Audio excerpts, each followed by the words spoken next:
Hello, everybody. Welcome to the game. Hello. Hey. Hey, it's me, Void Doll. It's your bitch. Your host, your storyteller, your dungeon mistress. It's a pleasure to have you all here, and welcome to our Delta Green mini-series Operation As Below. Let's dive into our recap. So we started in the meeting room that was in a post office back room, not at the city offices where we were, kind of where we were told to meet, but instead they're like, no, over here instead. We were all awkwardly early and kind of waiting in an awkward silence-ish for Agent Hot Pants to arrive and to give us the TLDR of our operation, which was go to Clyde Bowman's house, who was a agent who has recently passed, and we basically need to go to his place and make sure there's not any evidence that he was ever an organization member, and if we find any evidence of him violating the secrets of the organization, like leaking them and stuff to people that they're not supposed to go to, we're supposed to report that as well. His heirs are supposed to be there in 48 hours, so that's how long we have to achieve this mission. I might have complained about it a little bit because it seemed like not a super important mission for 5 whole agents to be on. But, you know what? It's fine. I'm just aggravated because it's my anniversary and my girlfriend's dad is now in the hospital and she's mad because I can't be there, and, I'm just upset. I asked Agent Hot Pants to give us more information, and she literally just gave us the same spiel verbatim, so not super useful, but whatever, it's fine. We literally picked up umbrellas. If you were here for the first session, you know that everyone was like, go get your umbrella, blah blah blah. We all thought that was gonna be just a metaphor for go get your assignment, but no, they literally had umbrellas. And with those umbrellas there was a organization issued handgun, so we picked those up. Everyone kind of parted their own way to their own vehicles and whatnot to drive to Bowman's, except for Agent Key, who arrived via bus, so he rode with Agent Midnight, which they kind of had a fun little bonding moment over the fact that Agent Key is a punk rocker via hurdy-gurdy. So they sung about, his hit song, Fuck Your Dad. Very fun. You should go back and watch it. And then there were some conversations and moments on the way there. Agent Witch had to pull over and talk to her girlfriend for a little bit, and that's when she learned about the fact that her dad is in the hospital, and it was just really rough. And then there was a conversation between Agent Knight and Agent Witch about, what we're doing is important. And she's like, yes, I know, but that doesn't change the fact that it upsets me. That's just doobie how it is. And then there was a little convo between Knight and Backdraft. And then we all eventually arrived at Bowman's apartment. And our first big obstacle was a neighbor lady, but, we quote unquote dodged her, aka distracted her long enough for a guard, an apartment complex guard, to show up and basically got her out of our hair. And we got into the apartment and then we all started searching. Long story short, we found some info in the office that kind of led us to cabin that we need to go to. So there was a lot more. There was a lot that happened, guys, but you just have to go watch it on YouTube. Thank you, Natalie.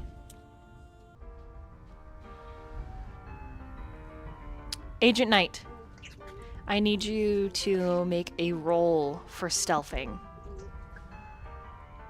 Okay. For particular reasons as we begin tonight's session of Delta Green. That is a failure.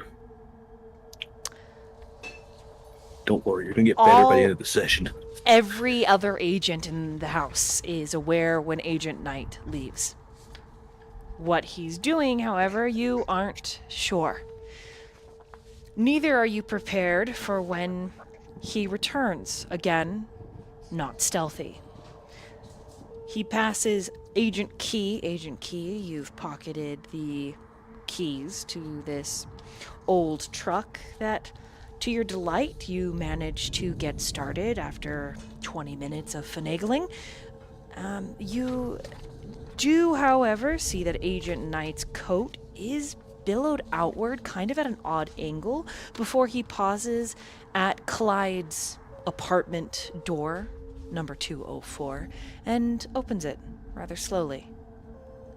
And then the rest of the agents therein, you hear a rather unceremonious kind of grunt from underneath his coat. Hey, Agent Knight. He'll just turn to look at you. It's what's that you got there, buddy? Huh? I have a tumor. Huh? Does it move around? And I look, I'm not a doctor by trade, and I don't remember tumors ever really making a noise. He's staring you down in the same way, like in the same way Clint Eastwood would stare somebody down. Just that impassive, completely blank face. Just mean mug. All right, well, I hope you get that tumor checked out, I guess. I don't fucking know. And I'm just gonna go back inside. You have to pass him to get inside, and as you do, you hear a very intense under his coat. In fact, everyone, including Agent Witch, hears the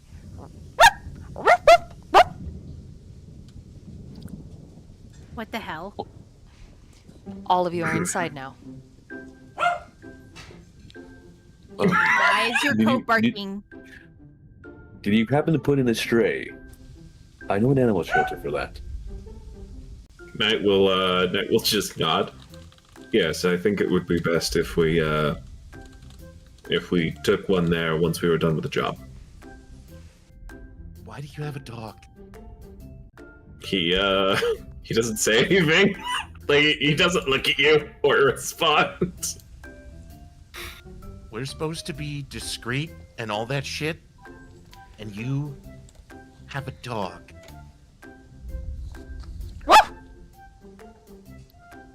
Yes.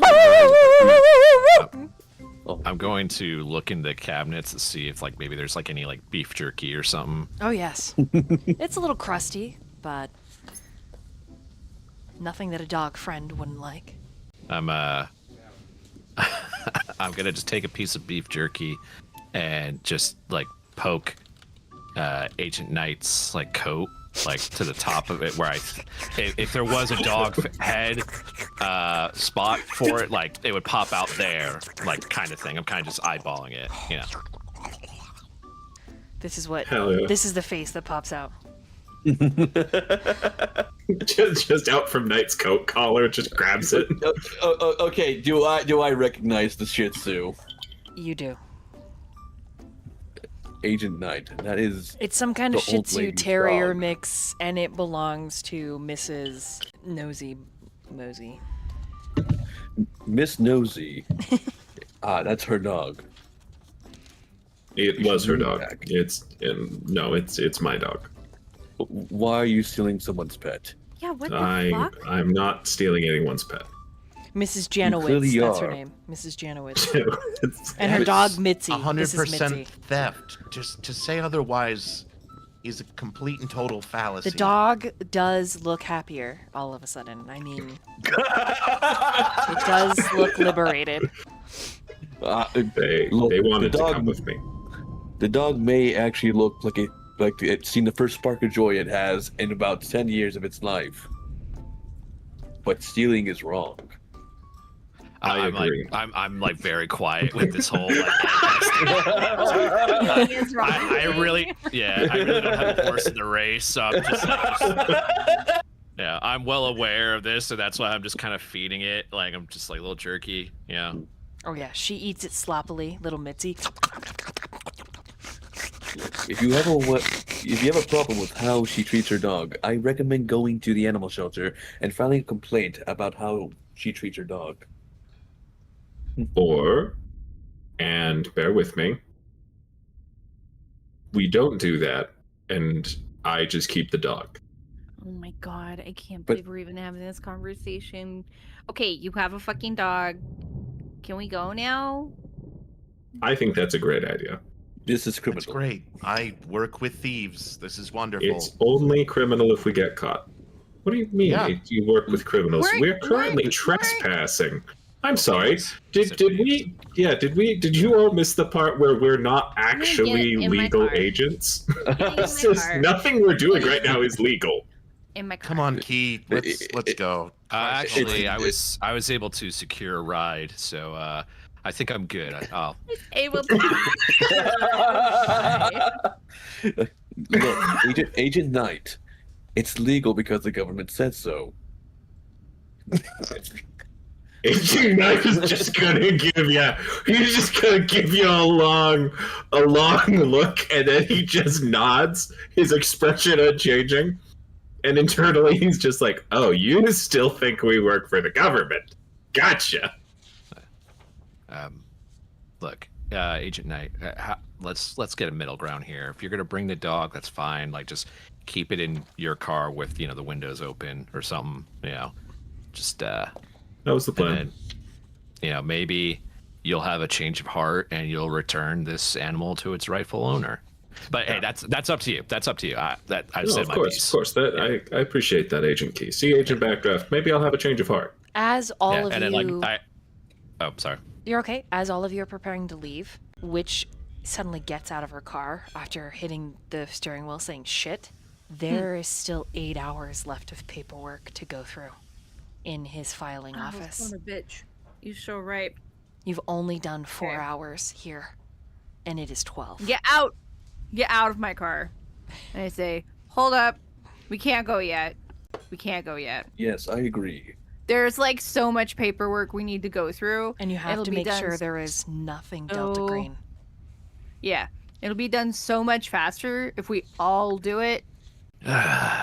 Fine. It sucks because nothing is organized properly. We literally need to go through all of it and make sure there's nothing that mentions the organization or whatever.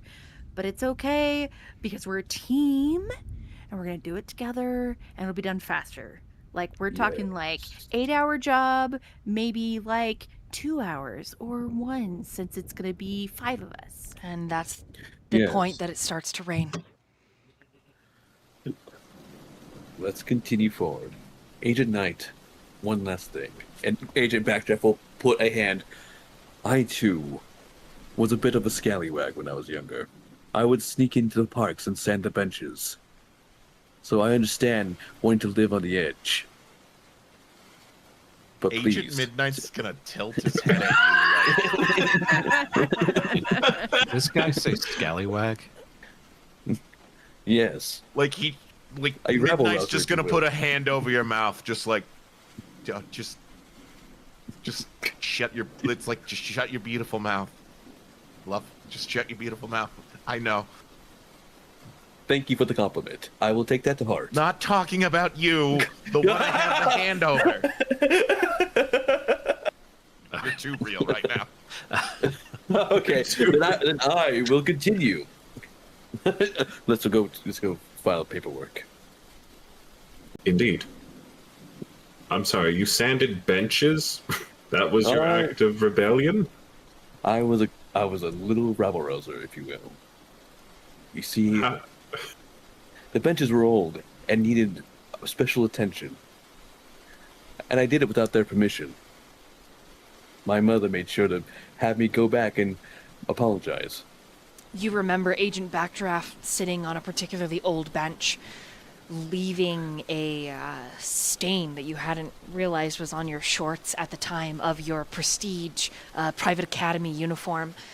You remember having a bit of chocolate, and without your aware, you got some on your shorts, which you left on this particularly old bench, and in your haste to clean it up, there was a chip of paint on this old bench that came off, and you were devastated. You should have been fined legally. Yes. It was awful. I'm a real criminal. I have a real criminal background. But I learned from my mistakes. The police even came to talk to you. Yes. I made sure to turn myself in. They sent me in holding for about 2 minutes and told me to get out. I like to imagine that holding was just him sitting at the office while they called his mom to come pick him up. Literally, yes. Mm-hmm.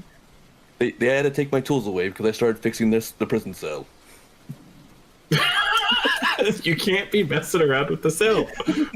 These droids are subpar. I want to know All right. what Agent Key is thinking during this conversation as all of you ambulate back inside and the sound of rain lessens significantly to just a hollow pitter-patter. I'm looking through paperwork, but also I do think of the time where, as a young man, I used to leave the toilet seat up growing up because I was rebelling against my mother. Okay. That's a step too far.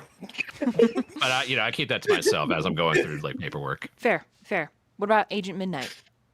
He just reminisces about how he used to like find places to have sex at the park or give blowjobs. Goddamn. Does he say that? Hold on. Wow, the whimsy died with that statement, and the whores punched the door open. I'm here for it. Okay, Agent Midnight, do you share this out loud, or is this your mental reminiscing? this is a mental reminiscence of just younger Agent Midnight just being promiscuous.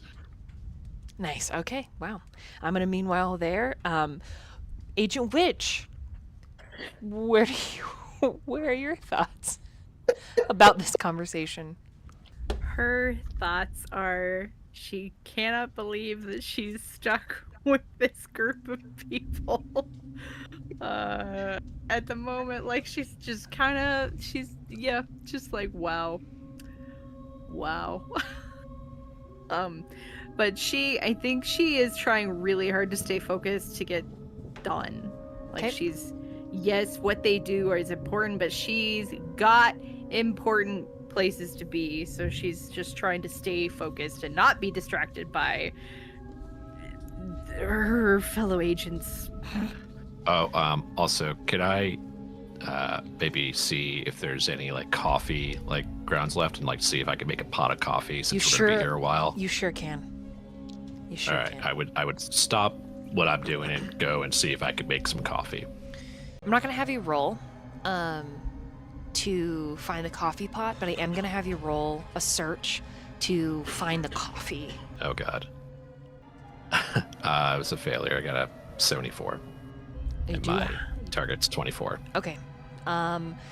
You don't find coffee that is in date, but you do find some Keurig pods.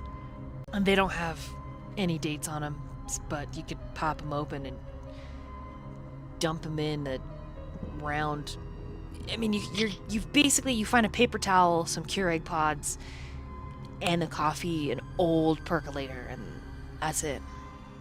Yeah, I'm just gonna empty a bunch of pods into the Janky coffee, let's go. Yeah. Okay. To your surprise and delight, Agent Key, it smells delicious, and it's a lot better than the burnt swill at the post office. All in all, it takes 15 minutes. As you're pouring yourself coffee, you haven't found any cream and sugar, so black it is, unless you want to risk it with the milk that's been spoiled. Well, No, black is fine. Okay. Americano. You get a phone call And it's from your ex-sister-in-law. In that case, I would excuse myself and like go. Actually, I'm gonna go in my truck and take this call. Okay.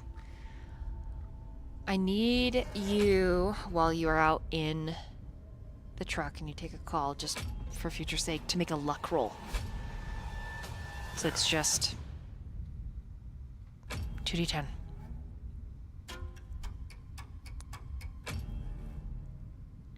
Uh, 80. Perfect. Her, not necessarily nasally, but pretty like, there's a tone. Not quite like she's talking down to you, but not quite like she's talking with you. More like she's just spewing words at you. And you can hear that she's chewing bubblegum. And she says, so, Austin, I was wondering a couple things. You got a minute? Yeah. I'm yeah, I not can talk. interrupting anything. No. Nope. Nope. I mean, even if you were, I probably wouldn't stop you. Oh, good. Good. So I was wondering, what are you doing for work now? Oh, I'm just bouncing around like some little gigs here and there.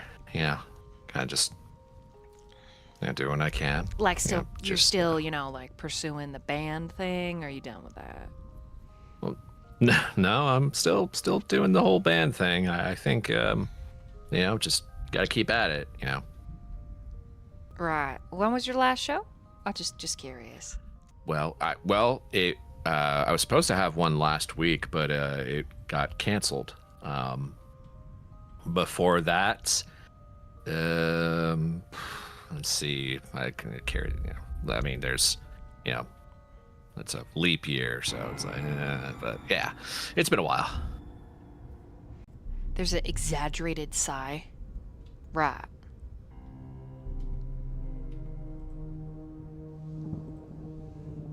God forbid a guy can dream, right? I mean, there's nothing wrong with having hobbies. But there's sometimes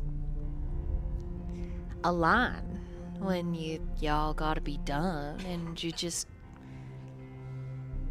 Look, I don't want to give you unsolicited advice. I don't want to tell you how to live your life. Good, because I didn't ask. But there's a time when money makes the world go around, Austin. Oh, yeah. Yep. Thanks. I did not know. I just thought things just came naturally free. But, yeah, money. Yep. And it's really annoying coming from her because she makes a fuck ton of money on the Only Spice fans. Yeah. You don't know exactly what she does, what she doesn't do, but... Well, look, maybe I could set you up with some sound engineers, right? Maybe I could help you out a little bit. She's never offered to help you before, Austin. That's generous of you. Why? Well, I mean, yeah, that sounds great, but why?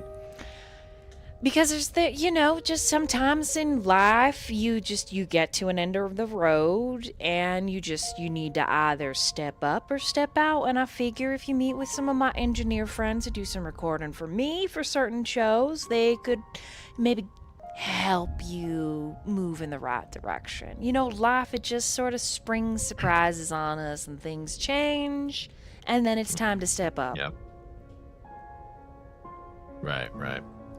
Well, yeah, I do appreciate that. If you want to just text me the details, or, you could send the people my details, and we'll reach out to each other and make something work, make something happen. Yeah, that make would some be music. right. Yeah, you see, okay, are you busy tomorrow? Tomorrow is the last 24 hours to get all of Clyde Bowman's shit together. Or can you meet, like, maybe over lunch or something?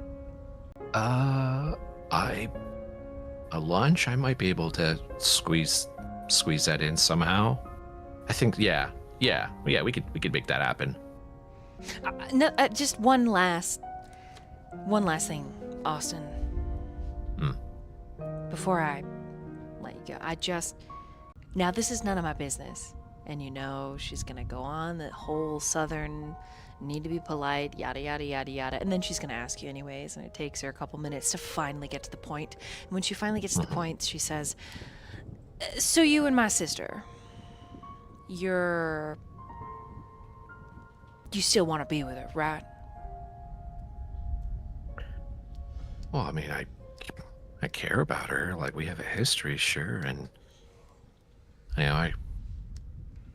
sure, we get in a lot of fights, and at the end of the day, I want what's best for her, and I don't know why he would like tell this to her, or just because it just sounds like he's annoyed with this person, just through life, but he would just tell her that, I want Lauren. Yeah, I just want Lauren to be happy. That's all. And whether I'm part of that or not, it's whatever. Well, you're gonna be. One way or another. Yeah. We'll see. Maybe. I'm willing to try. Great. Then let's meet tomorrow for lunch, and I'll introduce you to someone, and if they think you got something, they'll let you know, and if you don't got something, then maybe you can finally let it go and get a real job. Yeah. Okay. Sure. But you know what? I will. Yeah, Georgie. I'll take you up on that. Great. Thank you. Wonderful. Problem solved. Great. See you tomorrow, Austin. She just hangs up. What do you do? I leap out of the truck, sprint in to the room. I'm like, all right, guys, let's keep, let's work on this hard. I got a fresh pot of coffee. Let's go into overtime. Let's read the fuck out of these notes. Make sure that there's nothing Delta Green around, and get this all sorted out. None of us want to be here, right? You are so right. Knight pulls a gun on you. Whoa. All right. Prove to me you're actually Agent Key. I wouldn't know him that well enough to do that. Yeah. What was the name of the agent we met at the? He's dead serious. He looks like he's about to shoot you dead. Why? What was did the I name? do? What was the name of the agent? You are not acting like Agent Key. Your demeanor has changed really bad at completely. fucking names, dude. Don't do this. This is both Agent Key and the player asking for help. I don't know the name. Your name was Agent Hot Pants. Fuck's sake. Hot Pants. I just thought that was a stupid name, so that just stuck with me. Knight puts the gun away. Yeah, she's cute. I get it, but like Hot Pants, like really? Anyways, that aside, Agent Witch earlier was right. Let's work as a team. Earlier I thought it was all sappy bullshit of what she was saying, but they got a point. So let's work together. We got a fresh pot of coffee. Let's go through. Let's read it. Do what we can. Teamwork. I agree. I do enjoy a good spot of teamwork. Help yourself to find something over there. Knight just glares at you suspiciously for a long moment before he nods. Also, Right. Agent Knight, Perfect. I was cool Here's with a you and the box. dog, but you pulled a gun on me. I thought, all right, you just lost a point, bud. He doesn't say anything. He's still just scrutinizing you like he's waiting for something to tear its way out of your flesh. All right. I need everyone to roll accounting that has been reading. Oh, that's right. I rolled this last time, and it was I rolled good last time, but the odds of rolling good again are. Oh, yes. Perfect. Wait, it's Oh, wait, it's hell accounting. yeah. Wait, it's accounting. Mm-hmm. Yes. Yes. Oh fuck. Yeah, thank you for the inspiration, because my accounting's at a 10 and I got a 9. There ain't no doing it. I got failure. Just straight up failure. Just straight up failure. It's a 52. 52. Okay, I spent 2 of my 3 inspiration because I have 2 from the notes in the recap, and then the one that Wolfman gave us, and I got a 1 because of 2 inspiration spent. Perfect. So I've got a 24 success, a 9 success, a 52 failure, and a 1 success. Yes. I got 14. It's a failure. Failure. Oh, so close. I was really close. I would say since 3 of you did really well, plus like that incredible success, go ahead and everyone minus 20% from your roll. Does that change anybody so that they have a success on accounting? Nope. I mean, that definitely changes something for me. So yeah. Okay. Then your time is cut No, you were split. in half with everyone working in this no. office. There is one thing you find at the end of those 4 hours. But before I describe what that one thing is that you discover, Agent Midnight, you get a phone call. Who is it, Dad? It's Bruce. He's just gonna excuse himself to take this outside. Like, he's just gonna walk away. It's just like, yeah, whatever. I'm taking this. Is that a Nokia? Knight just stares at you. You would know what a Nokia is. Just suspiciously. Yeah, I would. Squints. Gonna, Doesn't say anything. gonna continue reading. Okay, outside. Agent Midnight, you answer. Yep. All you hear is him breathing, kind of hard on the other end, like maybe he's choking, emotional, having a hard time catching his breath. Hey. Hi. How's my big cat? His voice is rough around the edges. Like a valley desert. And he says, not good. I'm not good. Dude, I'm here right now, so just talk to me. I'm making time.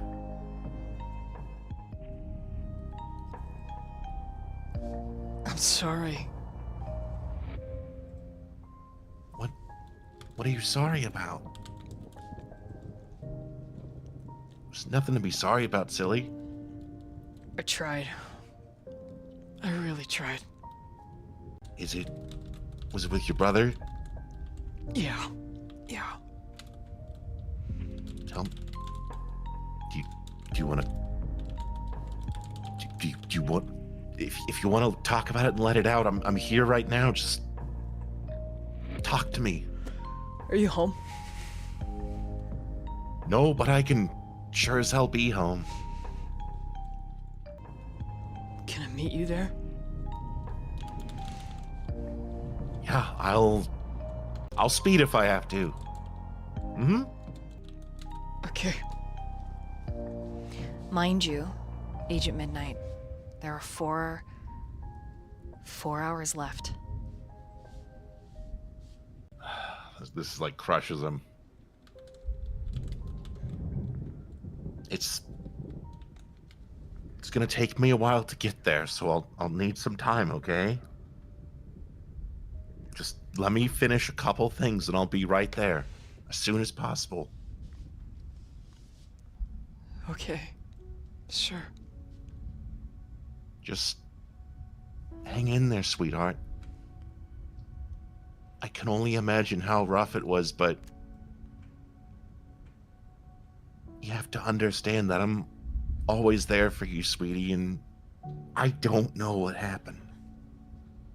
But I know you did your best, and I know you tried your best, and you always do your best. And I'm sorry I get pulled away at odd times of the night to my job, but it's such an inconvenience, and as soon as I can, I'm just gonna quit, because I don't really need it anymore.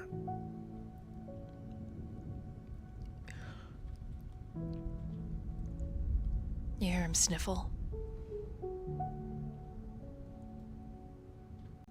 He'll just kind of like shush him, like, shh.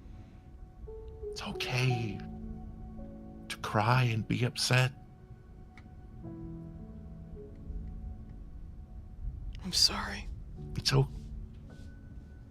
You did your best. I know you did.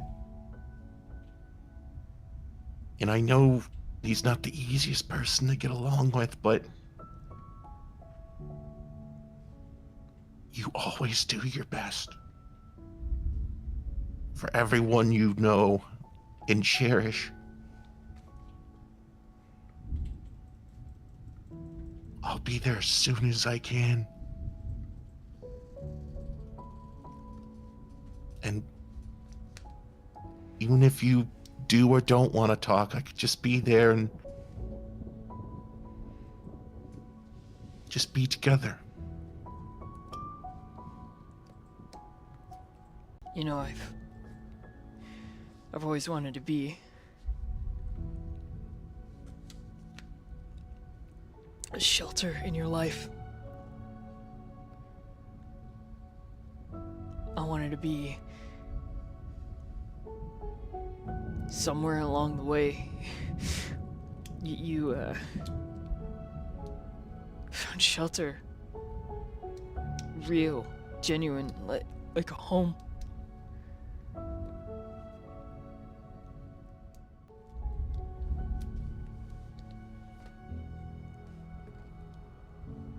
Sweetheart, I don't think you've known it, but you've always been a shelter. Always.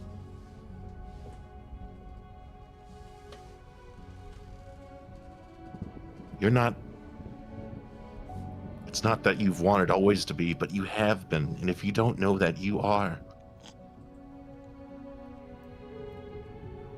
I just want you to love you for you, the you that I see and that everyone else can see that we know.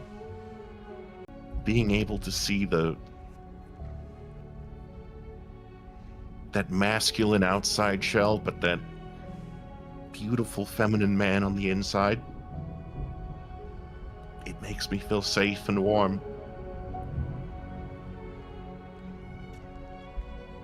And there's no other place I would rather be.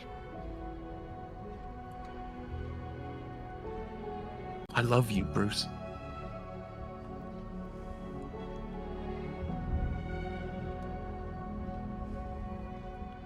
I know sometimes you think I don't care.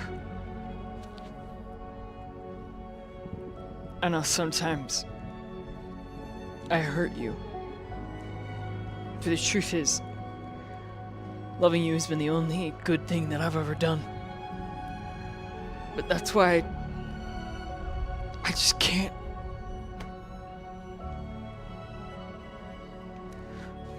I'm dying inside.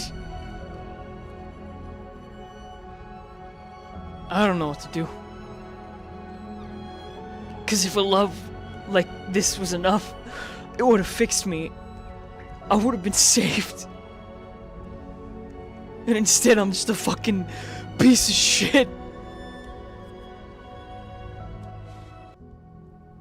Do you really think I hold on to grudges, sweetheart?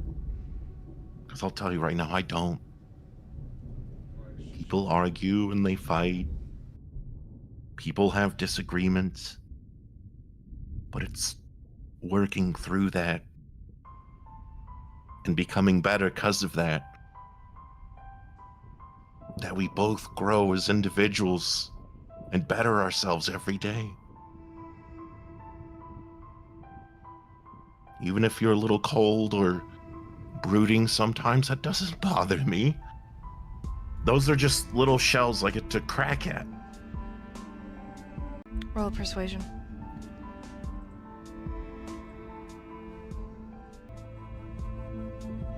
Gonna use my reroll on that. Thank you, Derwolfman.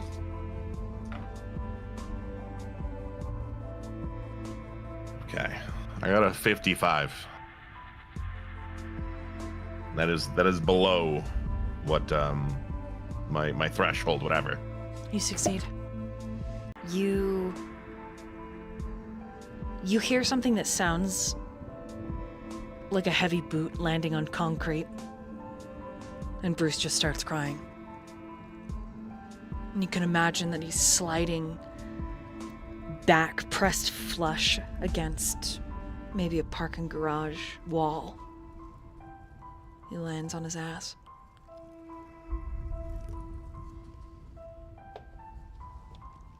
And he says he loves you. And he's sorry. And he'll see you at home. He's gonna say in return that he loves him as well. And he should go watch that movie they both like with like a cup of coffee.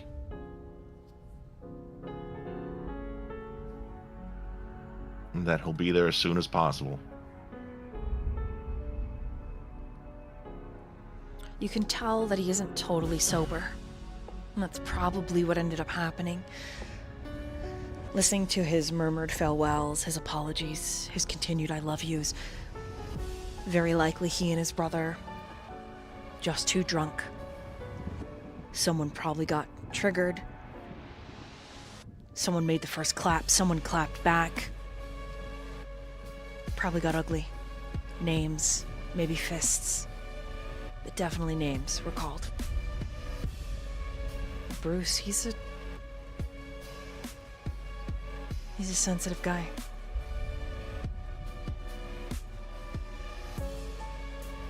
The moment you hang up, you get a text that's slurred. Like the alphabet just slanting. And he tells you the guys, they're planning a dinner, a get-together down at the station. They want him to bring his partner, and they all assume it's a girl. And he just doesn't know what to do.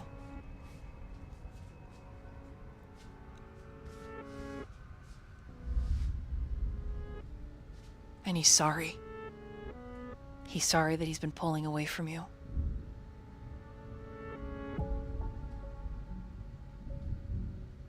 He's just gonna text him back saying, I love you, it's okay. And you already know, I already halfway look like a girl. And he's just gonna send a winky face, kissy face, and a smile emoji, and a heart. It takes him a minute. Some agonizing, worried moment to text back. And since you are standing outside, I need you to roll a luck roll, please. A luck roll? Yes. The fuck is that shit? 28? Okay. You're staring at your phone. Across the parking lot, over by the old truck, off to the left-hand side. The buttery light from the old street lamp begins to flutter, dim, and then completely fades into a low orange. And below it, this cluster of thin trees and tall wild bushes shift. It is raining. It's a gentle pitter-patter. It is storming. But the wind it isn't blowing hard enough to cause the fan-like effect of the entire bush behind the bed of the truck. And then you hear a tapping, louder than the rain. In your eyes, they fixate. They fixate on the truck. And the tapping continues, tick, tick, tick, tick. And you realize, Agent Midnight, whatever is making the tapping sound is underneath the truck. And at this angle, you cannot see below it. What do you do?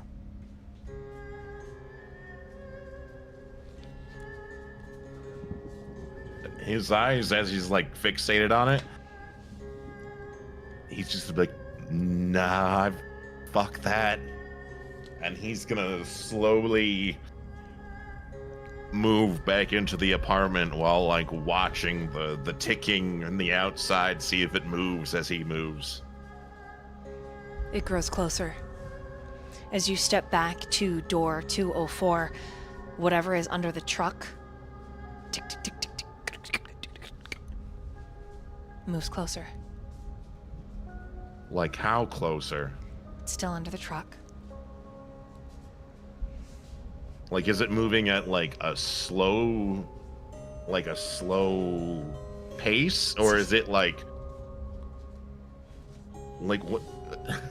It seems to be matching your speed. Oh, I don't like that. The next street Go lamp, on. some yards beyond the one above the old truck, the old Ford, also brightens for a moment, dims, and then is just a pinpoint glowing orange.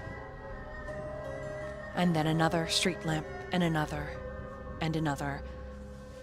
until the light behind you on the old sagging apartment face, they all dim orange one by one. He's gonna run. He's gonna run right back to everyone. He doesn't like this at all. He's freaked out.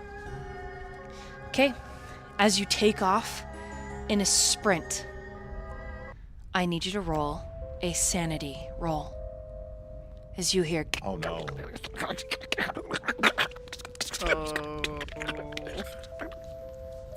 What's a sanity roll, pal? okay, Just so this is an unnatural, so it's gonna have its own kind of rules. Give me but a moment to refresh my mind. Okay. 3 types of sanity.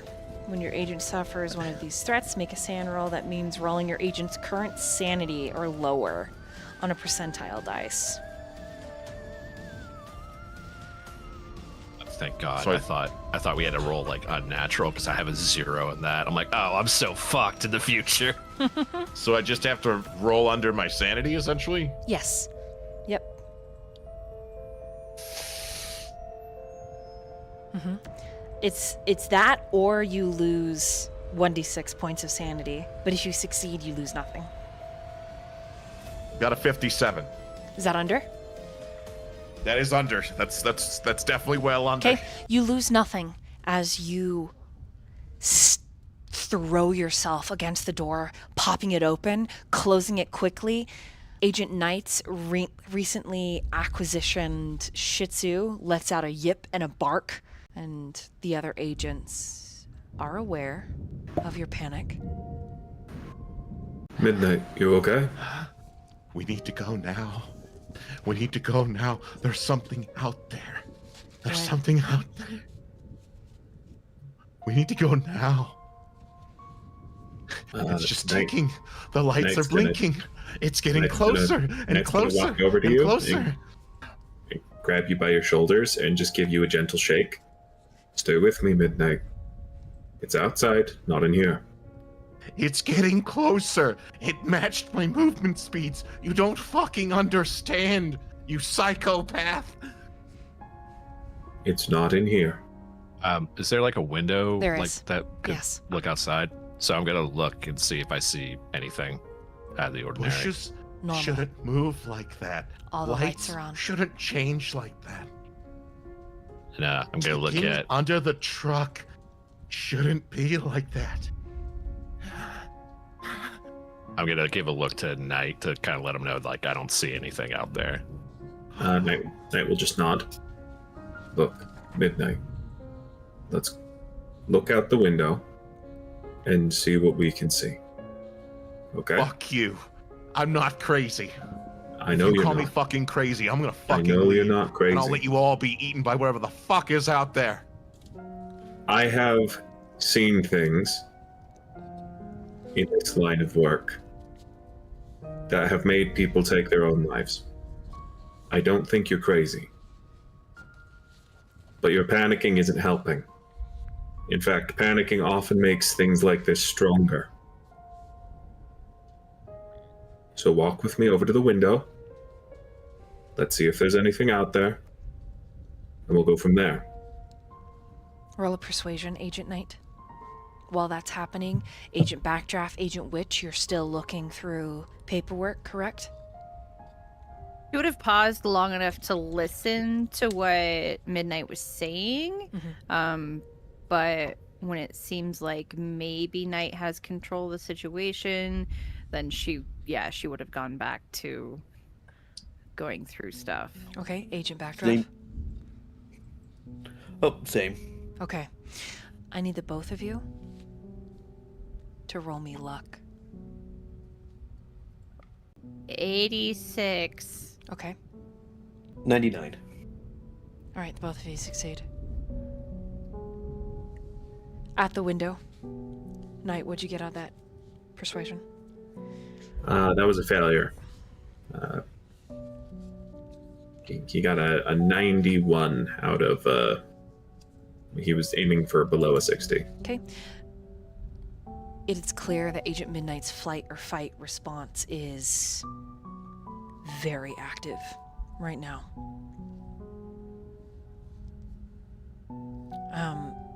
At this point, Agent Midnight, you lose 1 willpower. Okay. Key, Night, Midnight. You pull back the curtains. All 3 of you witness normal. Lights are on. Any flora that is swaying is with the wind in time and naturally. There is no clicking, no ticking. It is just a rainy, abysmal night.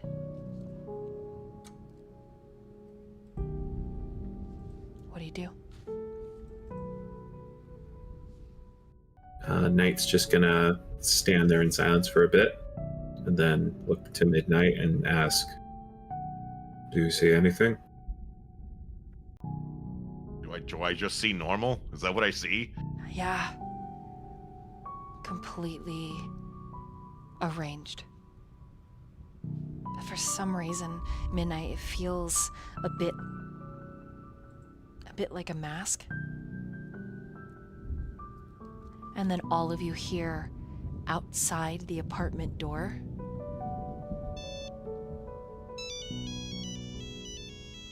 your phone. You must have dropped it in your haste. And that's where we're going to take our first BRB. All of you hear the ringing outside.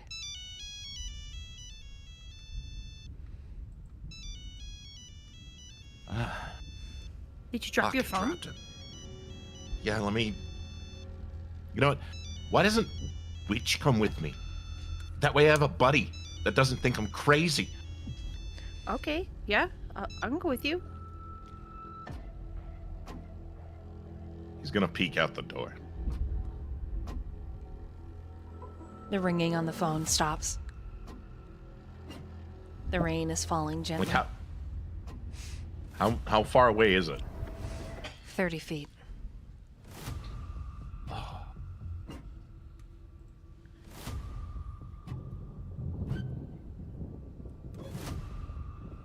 okay. Here. Witch, just Here, it's all right. She'll hold her hand out. We'll go together.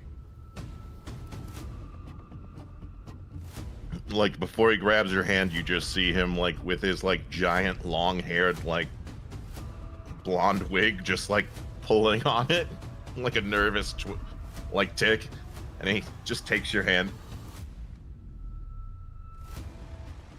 All right. We got this. Let's go. She'll lead him. While this is happening, what is everyone else doing? Agent Knight? Man, Knight doesn't have any sort of like magical backup he can provide. And setting off a firearm in city limits, unless absolutely necessary, would be a really bad idea. So, he's going to draw his handgun. He's going to drop the magazine that's currently in it, put in a fresh mag, cycle the round so the current round is out, put both in his pocket, rack home a new magazine full of subsonic ammunition, and quickly twist a little a pretty big silencer onto his handgun to make it just real quiet if it needs to be. Even though he's fairly certain whatever this is probably isn't going to be flinched by a handgun, regardless of the circumstance. But it's the only thing he can think to do, so he's going to provide essentially Overwatch. Okay, roll for me a luck, Agent Knight. Okay. 42. Okay.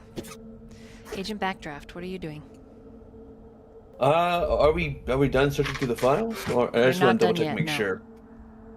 He will continue doing so, even though he is not going to do very well. Okay, so he continues doing so. Agent Key.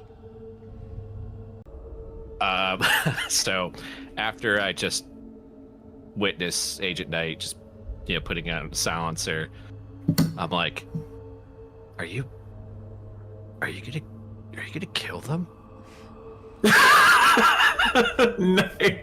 Knight doesn't like gratify you by like looking in your direction, like he's locked in, and he just says, "No, but I might try and shoot at whatever is trying to kill them."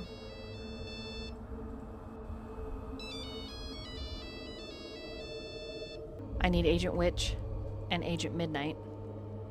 Are you doing this quick? Are you doing this stealthy? I think stealthy is probably... He seemed pretty freaked out, so I think she would try to stealth. Both of you roll stealth. Oh man, this is not gonna go good. Shh, fine. It'll be fine. 82. Failure or success? got it. Failure. Major failure. I got a 16, which is a success for me. Okay. Agent Key. Are your eyes on the two as they stalk out of the apartment 30 feet down to collect the phone? Maybe eventually I would have, like, if the door's kind of, I assume the door's like cracked open so that way Agent Knight can see them. Mm-hmm. So imagine I'm behind like Agent Knight, like I'm looking over his shoulder, looking, at Witch and Midnight. Okay. And like if any of those, if Midnight or Witch happened to have looked back at us, I would, give them a thumbs up over, the shoulder of a man with a gun that's pointing in their direction. Agent Midnight does not glance back, eyes solely laser focused on the phone. Agent Witch does glance back. And as you glance back, Agent Witch, in this slow ambulation forward, the phone rings again, and then it stops. And the light fixture above you on one of the old apartment faces dims until it's just a burning amber orange.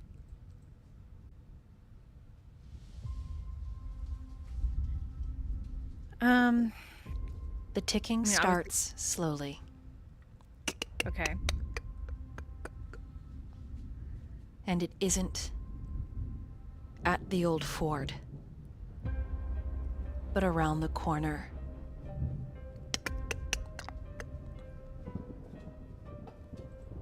And then it gets a little quicker.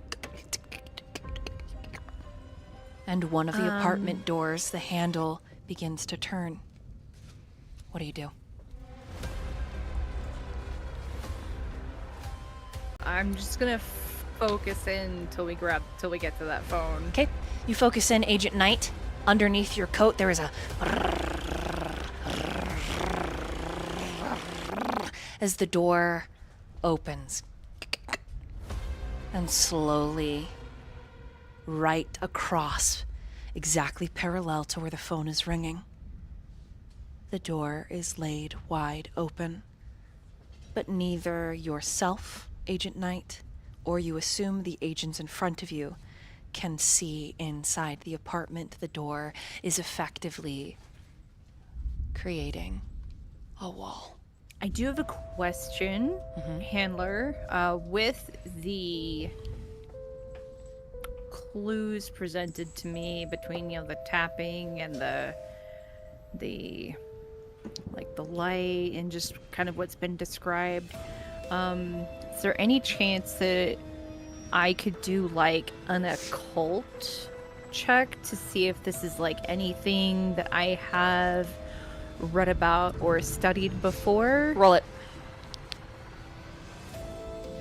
Okay, that is a 45, which is a success. My occult is 70. Yes, you have heard of something before, but Okay. it's mundane. The Boogeyman.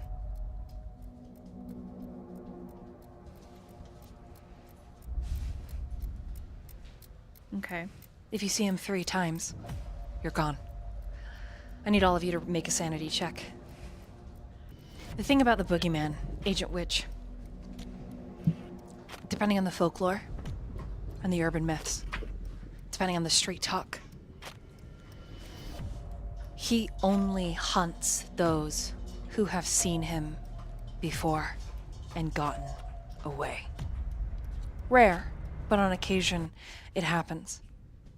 So either, in deducement, one of you has seen the Boogeyman before, or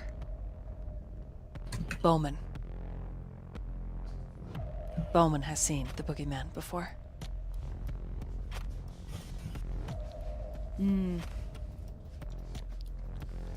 Is it known for the Boogeyman to come after someone who's already deceased, or would he maybe linger after? Lingering, much like a haunting. Yes. Okay. So I was gonna say maybe the Boogeyman was Bowman's cause of death, and it's just lingering Your after. best bet, try to close the door, grab the phone, and run. Close the door that just opened? Okay. And how far is the phone and how far is the door? 3 feet of space between them, literally parallel on the walk. Oh, right there. Correct. Okay. What did everybody get on their sanity rolls? In a 39, which Success? is a success. Okay. I got a 1 critical success. Critical. Okay, great. I got a 60. Let me see here. 61. Sorry, yeah. And I think that is a success. Yes, 61. Okay. Phew. Knight? Success. Knight got a 39, which is handily a success. Okay, and Backdraft? I got success. Okay, so no one loses any sanity, right, Witch? Phew. Correct. Okay. I lost sanity last session, so. Okay. What do you do? You run? You roll in athletics? Yeah, so with what I know, I'm gonna tell Midnight, she's gonna be like, okay, here's what's gonna happen. You're gonna grab the phone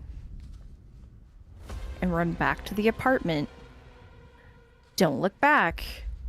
I'm gonna slam that door shut, and I'm gonna be right behind you. Okay? He just nods, like non-verbally confirming. Okay. She's just gonna say on 3. 1, 2, 3. Both of you roll athletics. All right. Not my greatest skill, but not my worst skill. Come on, baby. It's not the worst. It's not the best, but I'm hoping. So Hell yeah, yeah. 6. I got a 7. Hell yeah, brother! Single digits. Let's go. So you both succeed. Fuck. Okay, you burst forward, footsteps pounding on the cement. The door starts to vibrate. Night, you train your sights. You see the lights across the street through your peripherals start to dim. That ticking gets louder and louder and louder. And there is this prestigious moment where the apartment, it's as if it holds its breath. You sweep down to grab the phone, using the hand railing in front of the apartment to swing, propelling yourself back towards 204. And as you push the door closed with both hands, it's hot and it exhales. That dark apartment, that not even the light, dim as it is outside, nothing is illuminated.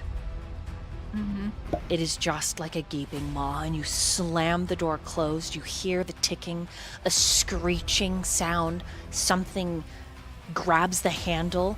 Click, click, click, click, click, click, click, click, click, click, click, jing, jing, jing, jing, jing, jing, jing. And then it goes quiet all I'm at already once. headed back. Yeah, I'm already headed back.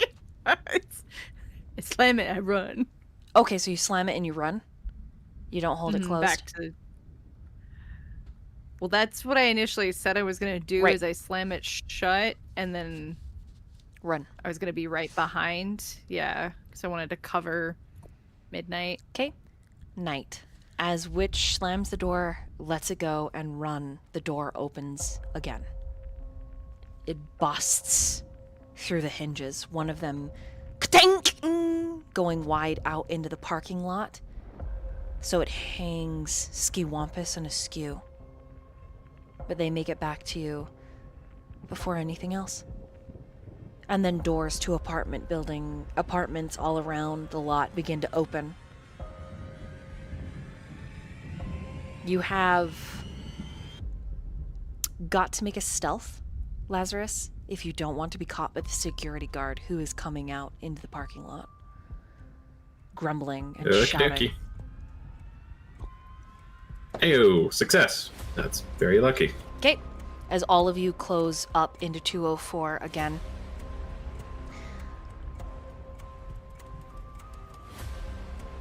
You are unbothered. Even as the masses outside begin to investigate the door that seemingly, for no reason, blew off the hinges. A few things happen in this moment. The first, Agent Midnight, when you check your phone, there are no missed calls. Not a single one. I hate it here. The second thing to happen, Agent Knight, when you look at the wall clock, 4 hours have passed. The third thing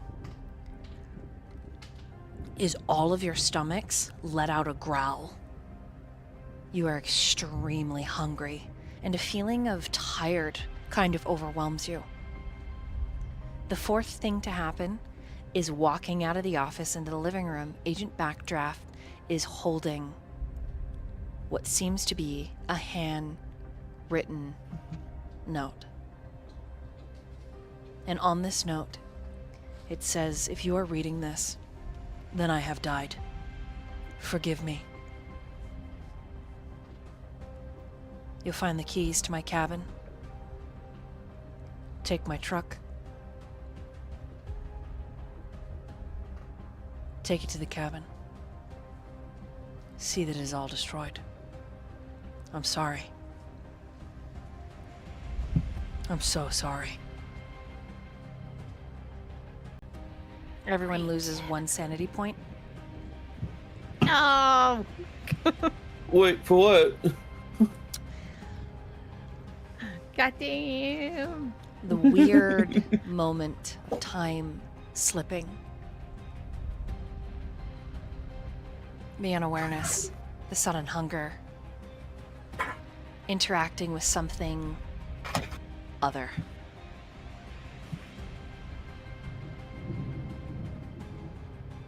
I think Witch would speak up to the group. Did Bowman have an official cause of death? I don't remember seeing that in the paperwork. Does anyone else remember seeing that in the paperwork? No. I don't know that it was ever specifically mentioned. Well, I can't confirm, but I think she just kind of gestures with her head outside. I think that was his cause of death. All of you remember in that moment the look of the bathroom. The smell of a dead body.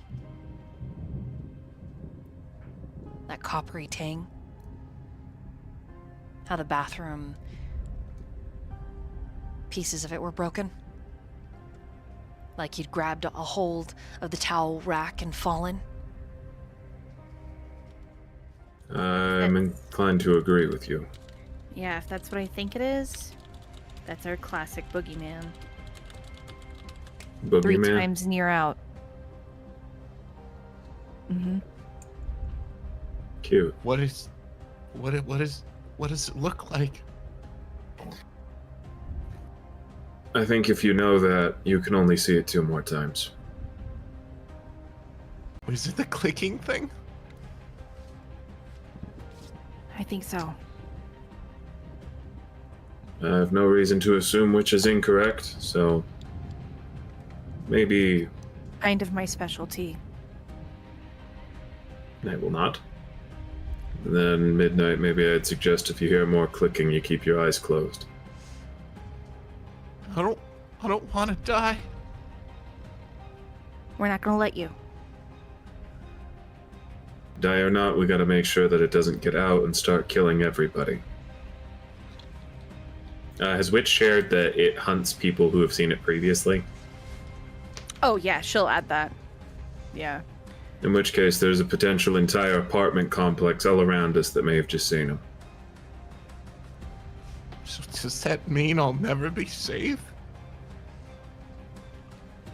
Knight just shrugs. Sounds like Bowman may have known something we don't. He wants us to burn the cabin in the woods. Maybe that's a way to stop it. Maybe it's not. But it's probably your best chance. We'll start with that. And if we find out otherwise, then we'll go from there. We're not just gonna let it take you, though. However, that does... We still have to get out to our vehicles. Well, now's as good a time as any. Whatever it was probably didn't want the attention of a lot of people, or maybe couldn't have it for some reason. We'll want to move while we've still got company out there. Yeah, hopefully that bought us some time. Have we finished looking through all the documents? That's a good question. Have we? Everyone looks at Backdraft. Yes. I have his last will right here. Well, not last will. It's in the... Here. And he hands it to Agent Witch. Alright, so we got this, and then we also found that deed to the cabin. Probably should take that weird photo that Midnight found. Is there anything else weird that we should probably take with us? I think maybe that drawing over there. Whatever. Kid's drawing. Take anything and take any and all evidence and anything you suspect might be evidence. Err on the side of caution. Okay. I'll just put those all... she'd just put them in her... She's got a portfolio she keeps in her bag. She'd pull that out, put those in there, and then put it back in her bag. Okay, I think we got everything here, at least, that would be damning. quote unquote. We should probably go. I don't want to stick around here any longer. You heard the lady. Let's get a move on. Back it up, boys. Midnight, are you gonna be okay to drive? Yeah, I'll be fine. Yeah, you sure? You don't want to ride with one of us just in case? Why would I want to leave my car here? We could come back for it. I just wanted to make sure. What if it hides in my car? Okay, no, that's so valid. Let's get your car out of here. I'll drive behind you on the way up, just in case you need help. You know, we should just caravan to the best of our ability. All right, let's go. Can I have the weirdo come with me? Backdraft? Yeah. Backdraft, right? Yeah, I mean, does Backdraft have a car? I think Backdraft drove his own car, yeah? Yeah, I drove my truck. Oh, sure. Backdraft, tail midnight. Also, Backdraft, you're speaking real quiet. No, okay. I don't know. How am I a widow? Not. Knight's just gonna pat you on the shoulder and walk away. He's not gonna have this conversation. Okay, well, I go to my Tacoma. Did you come in anything, Agent Knight? Yeah. I brought an SUV, but I can park it down the street somewhere if you want me to drive with you. Yeah, do that, please. Alright. Nate nods. And he'll have Midnight follow him to a different location, some like old parking garage or abandoned, or not even abandoned, I guess, just like a Walmart parking lot. Where he'll drop off his car. He'll grab the suspiciously heavy duffel bag out of the back of his car. It's actually probably two big duffel bags that he loads into your car, Midnight. And he'll just say, "You want me to drive?" Whatever. At this point, I think not driving is a good idea. Knight will nod, and he'll get in the driver's seat. He's just gonna hand you the little dongle for the car. Okay. What is everyone else doing? It's like he has a rabbit keychain. Agent Key, are you gonna wait till everybody's gone? Yeah, I could, stay behind, just wait and kind of just make sure everybody goes, and then I'll, take my truck. his newly acquired truck. Okay. What? All right, Agent Witch. Yeah, I mean, she'll get in her, classic lesbian mobile, the Subaru. Head on out. Agent Backdraft. I'm just gonna be falling behind Night and Midnight at my Tacoma.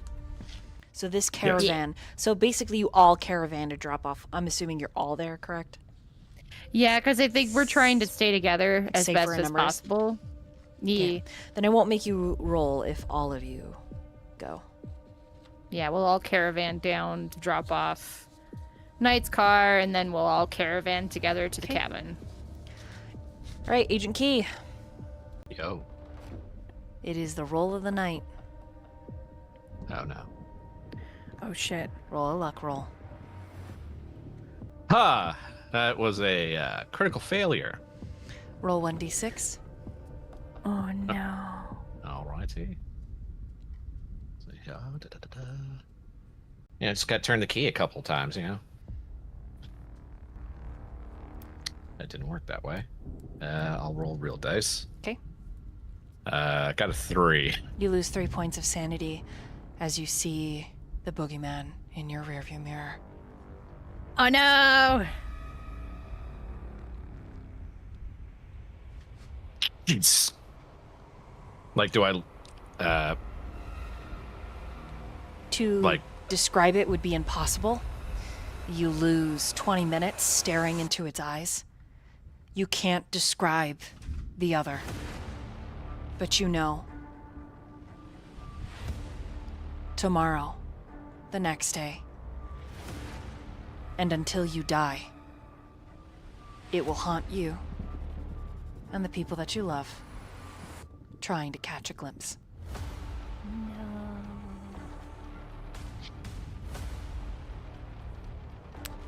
Okay. When you finally come back into your own body from this unreal experience, the adrenaline pumping through your veins is enough that your fingers are trembling. And when the truck backfires, you scream. You don't even know if you should be driving. Your feet feel numb, but still, you do it. And I'm assuming the agents all get home from that point. All of you traveling to your separate sleeping locations. Or I thought we were going straight to the cabin. Are you going to the cabin tonight? Yeah? Yeah. 'Cause we're on a timer and being chased by a demon. Okay, so you all Yeah. take the Yeah, I wander. was gonna for sure go to the cabin after this. It's In like, D- well, I'm on the clock. D&D terms, All we're of all you, gonna have a point of exhaustion. then all of you meet up at a shell and go. Get it? Gas and go and shell and... Okay, you all meet up at the gas station. Is there any roleplay in the cars among agents? For example, Knight, did you want to roleplay out or just say to the audience what your message before you started driving or anything like that? Because she could meet you at this gas station. Oh, yeah, in which case Ned will do that. Knight just texts Calliope, Callie. And that's the that little sister, he's- correct? Yes, yeah, that's the little sister. That he has something he needs her to drop off at home because he's in the middle of a job that he can't stop sort of halfway through, but he has some time to hand it off. And he really needs her help right this second, and that she'll probably enjoy it either way. When you exit out of that text, her sister has messaged you. He will check. Several messages. Agent Midnight, you're not trying to look. You really aren't. But still, you see this pretty girl. Her eyes heavy lidded. She looks like maybe she's a little drunk. In the photo, in the selfie. And Alice's message to you is missed you. Wished we could have painted together. And then there's a picture of her painting, which she then goes on to explain. It's you under the moonlight. It's not good, but it's cute. And then she continues to text, how are you so handsome with your long hair and your perfect face? And then it starts to like just get really slurred. Just really just drunk. really doesn't make any sense. And then there's a last photo and you can see some collarbone. Whew. Knight's eyes go wide as he's reading these texts. And Midnight and- next to you is like not, again, he is not trying to perceive, but he is perceiving all of it. Yeah. The last picture is of her bed, and she says you would look good right here. And it's her finger pointing to the other, what you assume is not her side, but could be her side. She's got stuffed animals in the corner. That's pretty cute. And it looks like she's got like a cork board above the bed that has like notes and things on it. Knight just he's blushing furiously, and as soon as he realizes Midnight is reading over his shoulder, he immediately closes the phone. Almost like he's got caught, like you caught him looking at porn or something. Like shoves the phone in his pocket and just doesn't look at you, doesn't say anything for a long moment, just stares dead ahead. this is maybe the one time you haven't known him very long, but like his composure is just completely shot. He was not expecting that at all. So are you gonna like start sexting now? Is that like you're gonna whip your dick out at some point and just send it? He blinks, like it's taking him a second to realize that, like, he's trying to parse that what you just said was something somebody actually said to him, and not like a delusion. And then when he realizes, he just blinks rapidly, like he's coming out of a coma, and then he just frowns at you. No, I'm not going to do that. So you're gonna do the gentlemanly thing and just, be respectful. That was the plan, yes. All right, type shit. He just rubs his face. Look, she's never done this before. This is new. I mean, from what I saw, she's horny. That's what she is. Yes, it's just he just like scrubs at his face some more, and then just stares out the window for a second, and then he just shakes his head. We've been, well, maybe friends for a long time is a stretch. We've known each other for a long time. I don't know. The last couple of months, things have been getting a little intense, but I was not expecting this, I guess. How's that? He shakes his head. So you're telling me you weren't expecting hot and heavy? No. Like ever? No, we're not even dating. Oh, I mean, you can not date and still feel some pretty wild urges, sir. He's just gonna look at you, not judgmentally or anything, just kind of like trying to understand where you're coming from. Almost like you're a particularly interesting puzzle. And he just nods. Listen, in a hypothetical sense, when I'm interested in someone, even if I'm not quote-unquote friends with them, I'll drop the occasional hint here and there. If they don't pick on it and they're oblivious like a blind dog, then I have to get a little obvious. I mean, just because you're not friends, you have some sort of relationship to a degree. So this is someone who has had a vested interest for a while, so... I mean, she just wants to suck your dick at this point. I don't think it's quite that simple, Midnight. I don't think she's really interested in a one-night stand. I think she wants commitment. Yeah, but she wouldn't still like to get something. So maybe you should, I don't know, get on that horse. Like, don't ride her like a horse. What I'm saying is get on the horse to, reciprocate. I mean, you could ride her like a horse if you want to. I'm not here to judge. He just stares at he takes his phone out almost hesitantly, and then he stares at it for a long moment. And he goes to click it open, and then as soon as the phone screen clicks on Midnight, you see that his phone background is him holding a just absolutely stunning woman. Looks like an engagement invitation photo or something like that. Something you'd send out to the family, professional photography and shit. And that stops him.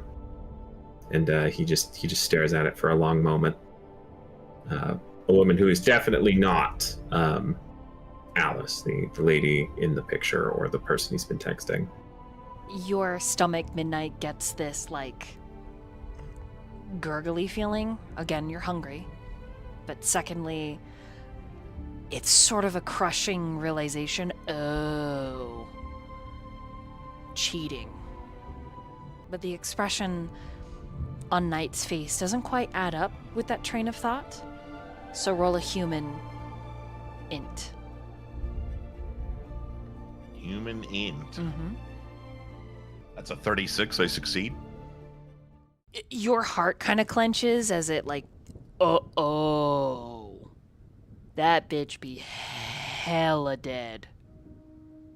And the air in the vehicle gets a little sad, a little tense, a little awkward.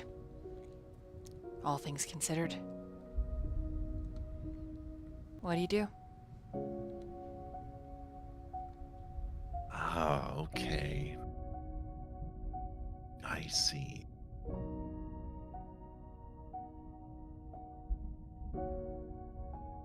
I mean, this job is bound to come with some sort of loss, so I guess that makes sense. Didn't lose her on the job. That's how I started the job. She was an agent. I didn't know. Not until I got framed. Or I guess maybe framed is the wrong word. Pinned, I guess, with her murder. And Knight looks like he's not looking at his phone anymore. And into somewhere else. Can't even describe what her body looked like. Didn't make any sense. I was just in the other room. I didn't hear a thing. Cops showed up. I didn't even care when they arrested me. Wasn't until an agent convinced me to help that I was able to even do anything about it. And then you see that steel in his belly. That probably explains his whole demeanor, more or less. Knight is someone who will forever mourn this woman in the picture. She was his whole world. And he's probably the kind of guy who's felt like he's been dead for as long as she's been gone. The tragedy that sort of reveals itself like a statement of recognition, Agent Midnight. Knight's story could be Bruce's.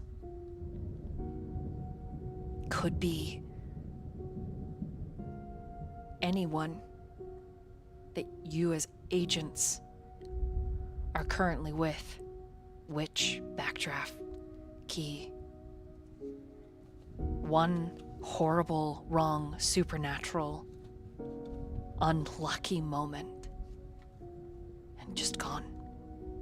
And there's a shiver that runs down your spine, Agent Midnight.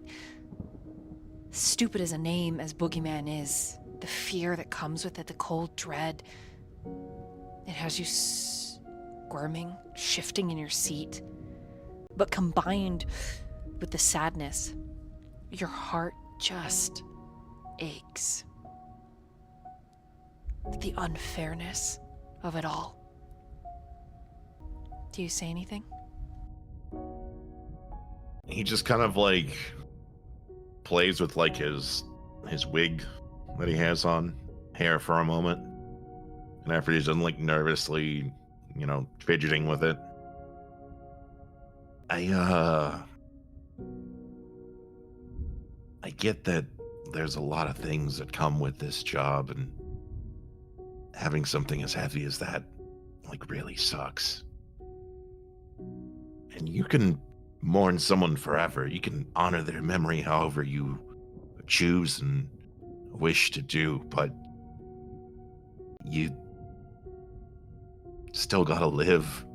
We have lives, as sucky as they can be, but call me a hopeless romantic, but I like to think that even if you lose something in such a tragic fashion, such a messed up way, that there's still light out there in the darkness, even if the light does bring the darkness. we can still have our peace, our serenity. And you can take this or throw it in the trash bin, whatever. I'm just saying, sometimes it's better to be with someone than be alone in the dark. What if you drag them down with you? And in this moment, Knight, you can't help but think of both Calliope and Alice.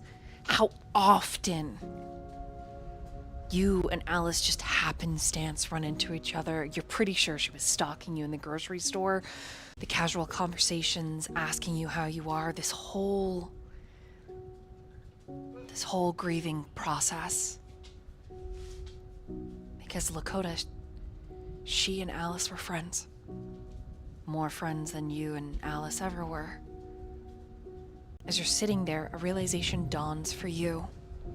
Could it be that Alice has had affections for you this entire time?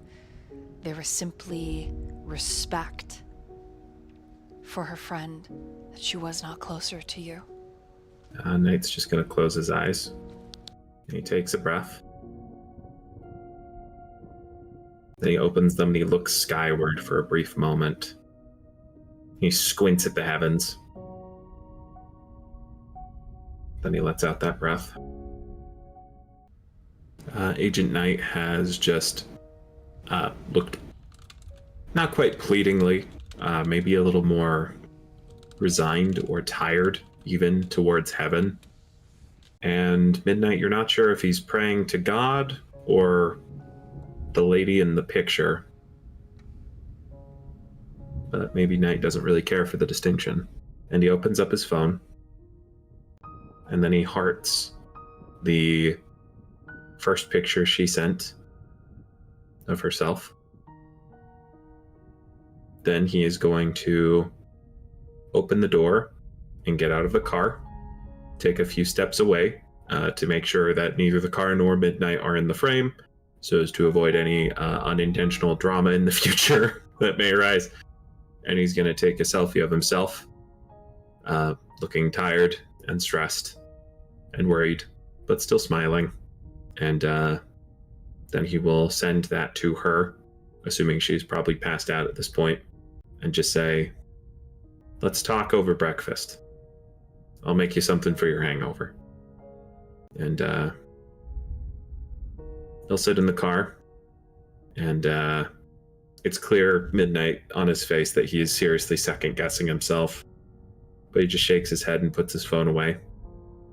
And then he says, not to you, but just aloud, maybe to the world, "If I'm responsible for her dying the way Lakota died, if I drag her with me, I'm not going to be sticking around long." And he'll just look over at you, Midnight. And he seems to have relaxed sharing that thought with someone besides the echo in his own head. He's just gonna kind of, he's just letting you have your moment, kind of like opening his, the best way to describe it, he's kind of, since they're not in motion, he just kind of has his feet up in the car, kind of around his arms around his leg, holding his phone, wanting to send a message, but he's just too anxious. He's just hoping that Bruce is asleep, so he doesn't have to message him. You got someone you love? Yeah, I do. What are they like? Big, strong, and handsome, but also troubled. He puts a lot of blame on himself. Like, he beats himself up over it, and couples fight, and that's bound to happen, but he has a hard time accepting him for himself, but I see him for him. But I tell him I don't hold any grudges when we fight. I just tend to let it go, and we talk about it, and you live, you love, and you grow. There's no point in holding grudges with someone that you care about immensely, so I want to help him see the best in himself and be the best version of himself, because I had really accepting parents who let me flourish as me as an individual, and they didn't try to put a square peg into a circle hole, you know what I mean? They just He's let not me out of the be me. closet. Yeah. Not yet, but he's sweet. He's doing the best he can. He's just taking his time. And I'm not gonna push him too hard, because that's how you push people away. But I'm gonna help him. Mind if I give you some unsolicited relationship advice? Sure, hit me with it. Just love him every day like it might be his last. That's the plan, Daddy-O. Never end an hour. Never go to sleep mad. Be quick to apologize. Slow to hold a grudge. And just love him as best as you can. Enjoy every moment. It's worth it. You should text him if that's what you're thinking about doing. I just want to get this done as fast as possible so I can just go see him. He had a rough night. Night will just nod. Whatever's best for the two of you. I'll try and make sure you get there in one piece. I'll send a message that says, I'm nearly done. They're almost going to get rid of me. I just need a bit more time. I'm super duper sorry. And it just says, it said another one following it, like, I love you. Pieces. Little itty bitty bits. Okay. Eat you right up. We will, meanwhile there, Agent Backdraft. You are one of the last, other than Agent Key, to pull out of the apartment complex. Roll me a luck. Roll well, my brother. Roll well. Oh, God. Or else you're dooming your character to a slow and inevitable demise. Okay, I failed. Oh wait, I got a reroll. I'll use that. Wait, can I use the reroll for that? You can, yes. Alright. Okay, success. Okay, you get to decide. When you see the creature... No. Okay, because you succeeded. Let me describe this properly. You can save Agent Key from what I'm about to do to him. Or you cannot save him. Oh my God. Save him. Okay. You need to roll 1d6. That is how much sanity you lose. And then I'm going to need you to make a big roll. Okay? The question I have for you before I make you do this, do you have more inspiration to re-roll? No, I'm good. Do you have any? Or is it just what you roll is what you get? Yeah. Yeah, what I roll is what I get, so I'm good, dude. Okay. You see this indescribable nebulous form that is shadowy and also goopy, that smells like burnt latex and something dead. Too many arms are reaching around the bed of the truck. One of them is reaching through the glass without shattering into the seat of the truck. Agent Key is staring at one set of eyes. Down its curved, rippling back to its very narrow hips, several eyes open up and see you. You have seen the Boogeyman. If you see it 2 more times, you know what the urban legends say. How do you attack this thing? Oh, easy. I got my pickup truck, I reach to the bed of the truck, I grab my fire axe, and I chuck it. Okay. Chucking your fire axe. Yeah. I will have you roll your choice, athletics or melee weapons. Oh, easy athletics. Also, Backdraft, you have an inspiration from Oh, Wolfman. cool. Oh man, I was 4 away from a critical success, but it is a success. I got 5. Okay.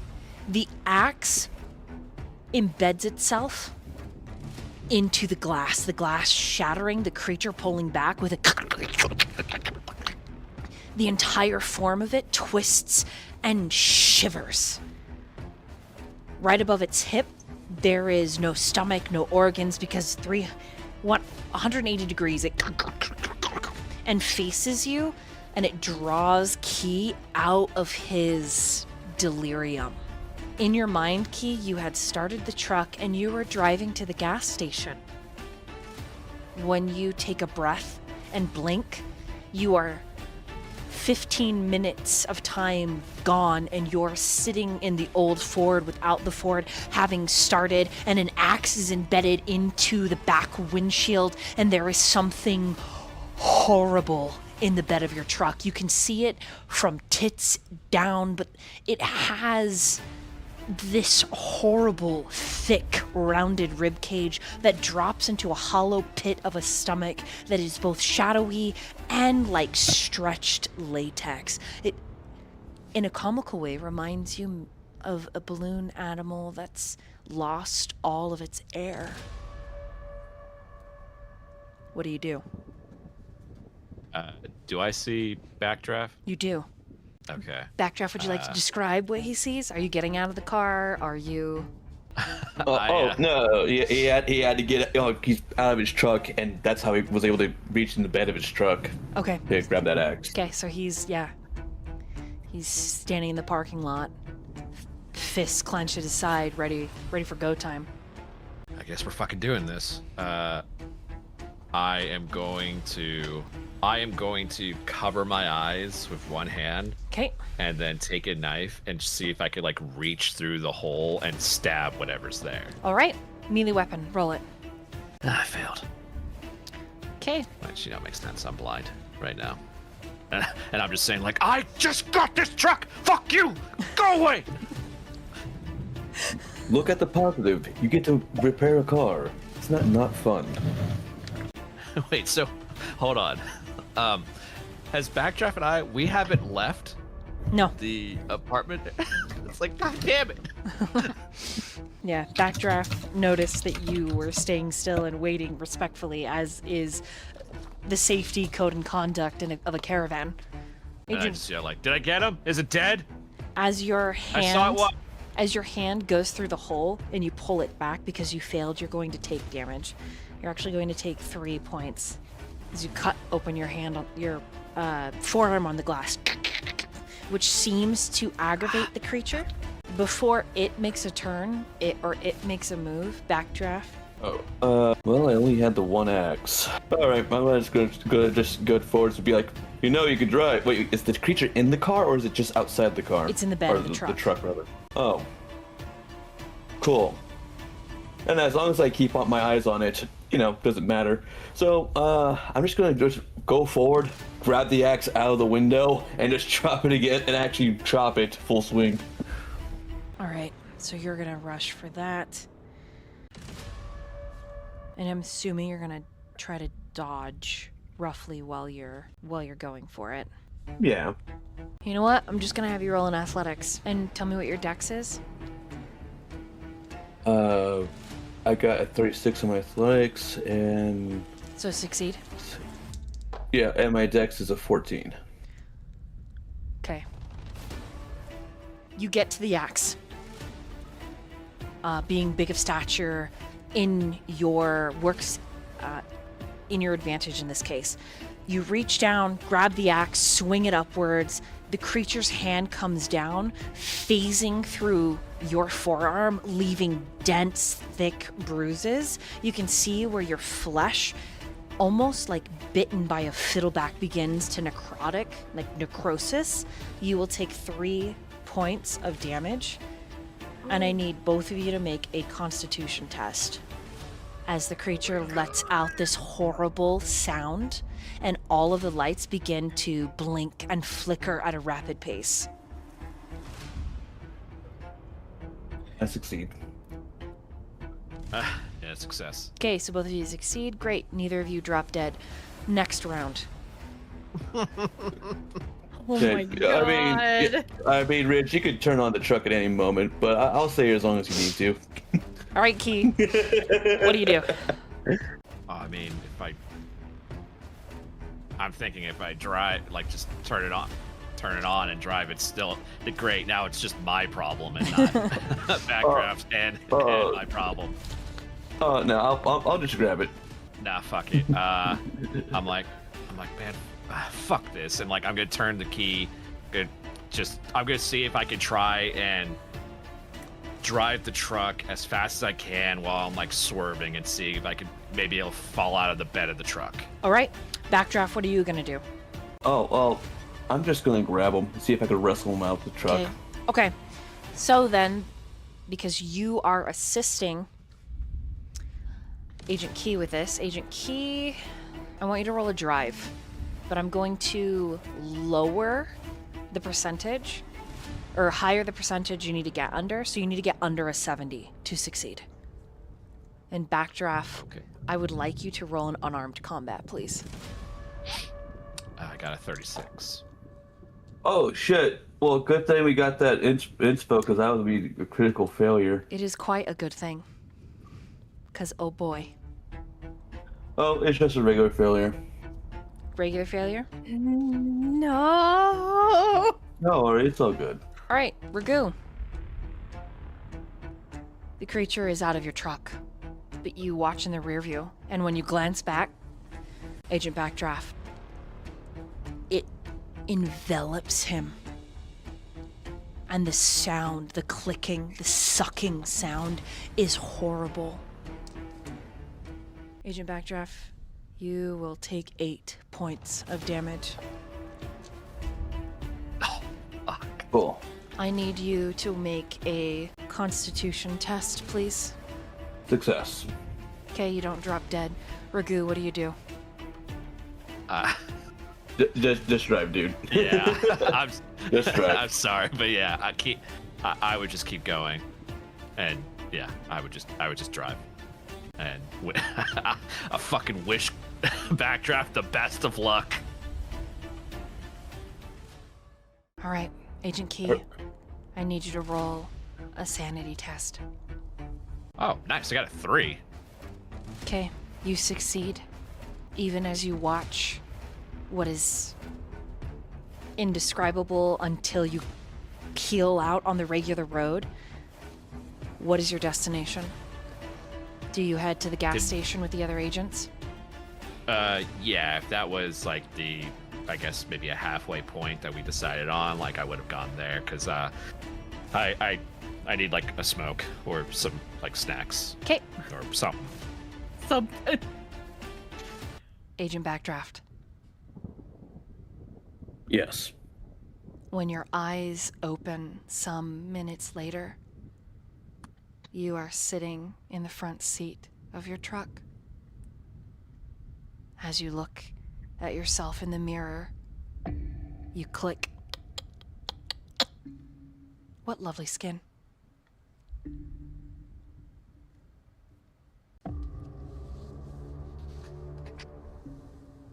This is where we're going to take a quick BRB. Hey everybody! We're back! And we're going to meanwhile Agent Witch. You have text messages from Sophia waiting for you when you climb in your car.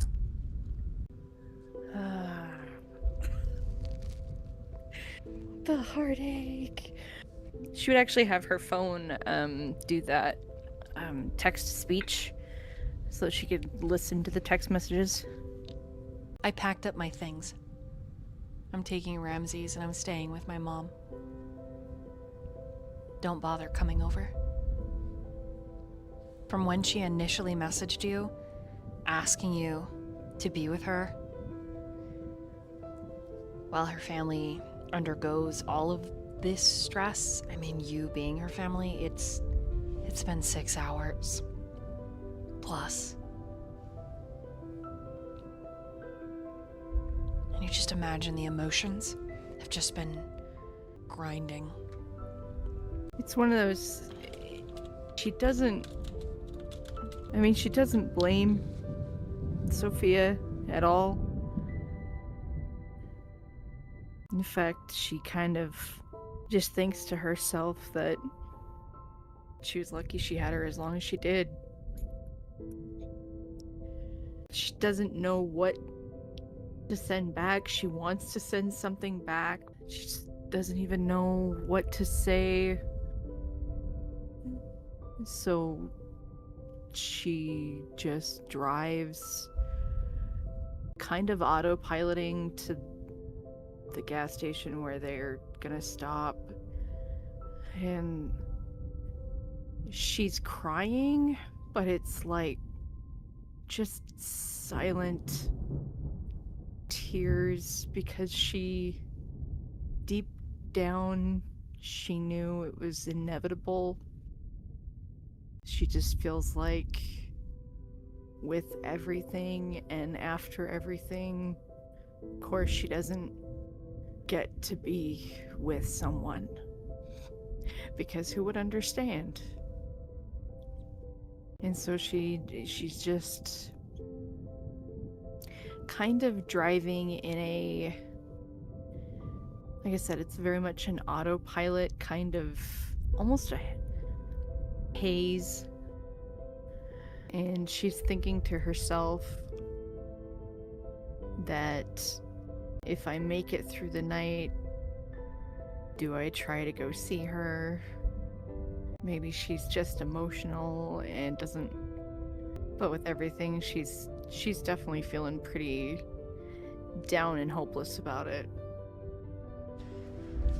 Between Sophia's text message, the aimless drive to the gas station, getting out, running your card declining, running your card again, it declining again, you finally running it again and remembering what the fuck your PIN was, and pumping gas, there's a chirp from your cell phone. She looks at it. It's Sophia's mom. Is it a text from her? It is. She'll read it. It says, call me. Call me, sweetheart. Kind of not caring that they're what's going on. She just does while she's still pumping gas. So just call her. Sophia's mom is a little dramatic, but she's got one really defining ability. And it's the love that she has for her family despite being a little too much. And once she's welcomed you into that family, well, it's maybe in this case a blessing, because she doesn't let you go very easily. And she says, Hey, I just wanted to let you know that he's fine. He's gonna pull through. They're keeping him overnight. Soph's in with him right now. She's pretty upset. She told me a little bit about what's going on. Yeah, she has every right to be upset. It's alright. Honey, you're working. There's gonna be long nights like this where you just have to make ends meet. It's okay. I tried to talk with her, but we started fighting and it started upsetting him, so, you know, anyways, she's not gonna leave you over this. I'm not gonna let her. She's being a little dumb, okay? That's all. And I just wanted to see if you were okay. I mean, yeah, it's just been, it's just been a really shitty, stupid last-minute job that I definitely didn't want to do, but I had to, and... I get it. You're not the boss. You don't make your own hours.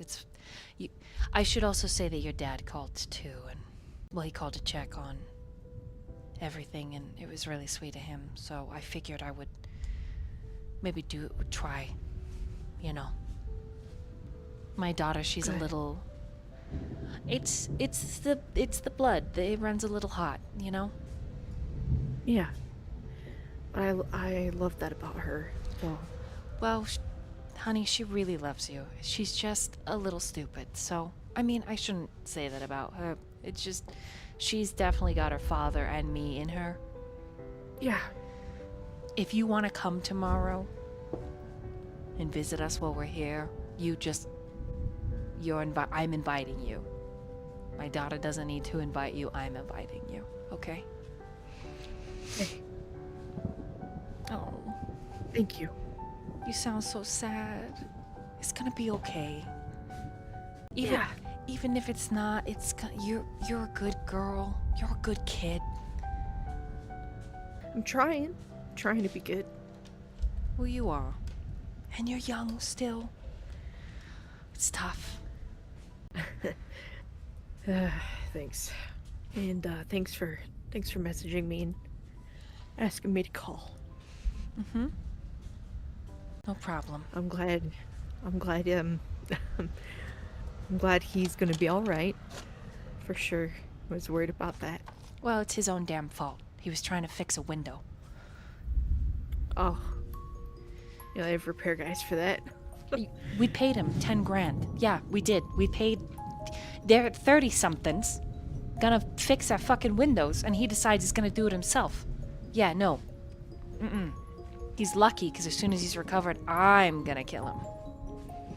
He knows that heart attack patients have like really restrictive diets for a while, right? Yeah, no more Dunkin'. None of that. Iced coffee, ixnay, gone. Can't have salt. No more red meat. His burgers, can't have them. I guess when I come over to visit, I'll just bring him a cabbage. That makes her laugh. Yeah, you know what? He hates cabbage. You do that. She chuckles. You gonna be okay? Yeah. Okay. Thank you. All right, I'm gonna let you go, and I'm gonna get some shut-eye, and if you need anything, give me a call, or your dad. We're here for you. We love you, girls. Thank you. All right, well, love you. Good luck. Love you. Thanks. Agent Midnight and Agent Knight pull up on the pump on the other side.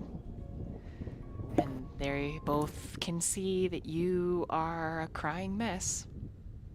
She like uses the corner of her jacket to wipe her face and puts the pump back.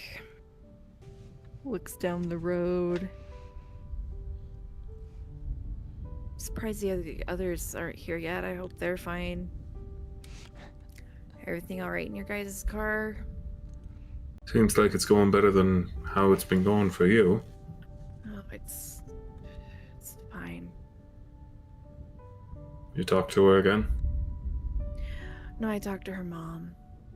Knight will raise an eyebrow at that. She was just letting me know that, like, she was giving me an update because, you know, I said earlier that her dad was in the hospital, so mom was giving me the update and said that she's just upset, but it's fine. Just trying to cheer me up and tell me it's gonna be fine. Well, And that's nice of her, at least. I'm just trying to believe her because the message from Sophia makes it seem very not fine. So, trying to believe mom. And I think we'll see. Knight will just nod.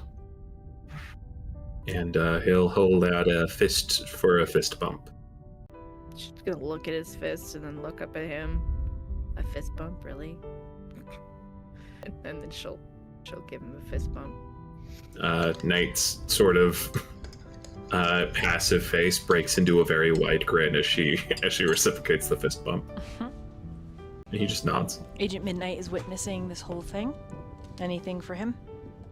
Agent Midnight would like reach into like his little like man purse backpack and just hand you like a clean handkerchief. Oh, thanks. That's way better than my jacket. Yeah, it's rough on your skin and your eyes. Yeah, some days I just don't care. Today's definitely been one of them. Yeah, no, I get it. Might quit this dumbass job because I probably just like you're sorely needed elsewhere. Can't really quit Delta Green. Didn't even really ask to be in, it just happened. The third Well- pump from you. Agent Backdraft's truck pulls in. Oh, good. Oh, I don't love that music. Agent Backdraft? Do you give your companions a little wave? I wave. Yep. Agent Backdraft gives you a little Okay. wave. Gets out of his car, starts pumping the gas. You're all close enough. You can communicate easily, though. Agent Backdraft, what's your opinion on park benches? Knight immediately draws his gun and shoots him before he answers. What No, Fuck. no. Sorry. No, he just waves. Knight will just nod. I don't think he feels. I think he will actually call out. Have you seen Agent Key? Backdraft? He left before me, so I don't know. He Oh. left before you? Yes. It Oh. doesn't make sense. Screeching around the corner in a truck with a broken back windshield. Agent Key, the old Ford, comes careening into the gas station. The first What thing the that hell? you see Agent Key is Agent Backdraft pumping gas into his car. It's actually diesel. It's a truck. Diesel into his truck. That's what tips me off if something is wrong. Wait a minute. That's a diesel engine. I get out of the truck and I'm just like, how the fuck are you here before me? But no, better yet, how are you alive? Whoa, what's going on, Key? I saw it. Midnight's not crazy. I didn't think Midnight was crazy. And I'm sorry, that's a bad choice of words, but it was hard to believe, and I thought you were all talking shit on Boogeyman, but I saw it, and it attacked me, and I tried to fight it off. Backdraft helped me. Backdraft saved me, and it attacked him, and it got on him, and I drove off, and he's here. How are you here? Well, How are it's- you it's- here? It's this thing called running. It's where you put one foot in front of the other, and you do it in a rapid succession in order to escape or move fairly quickly. Is he? Is he? Is he even who I think he is? Is he like a skinwalker or something? I do have skin and I walk. Shut the fuck up. Damn. Agent Midnight's gonna pull his gun and point it at you. Shut the fuck up. The people inside the Shellen stop. You hear someone say, "Oh fuck," and they hit a button underneath the desk. Causing a scene. Look, I simply ran. It was trying to take my body, but I ran.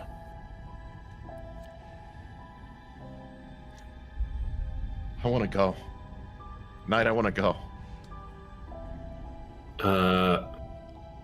Knight is going to nod, and he's just gonna say, "Get in the truck, or get in the car."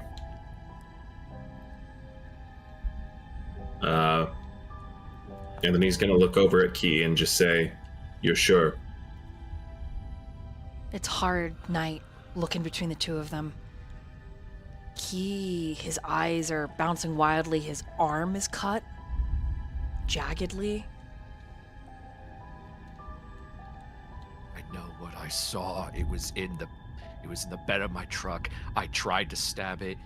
I got cut from the glass. Backdraft threw an axe towards it, broke the glass. That's how I got cut.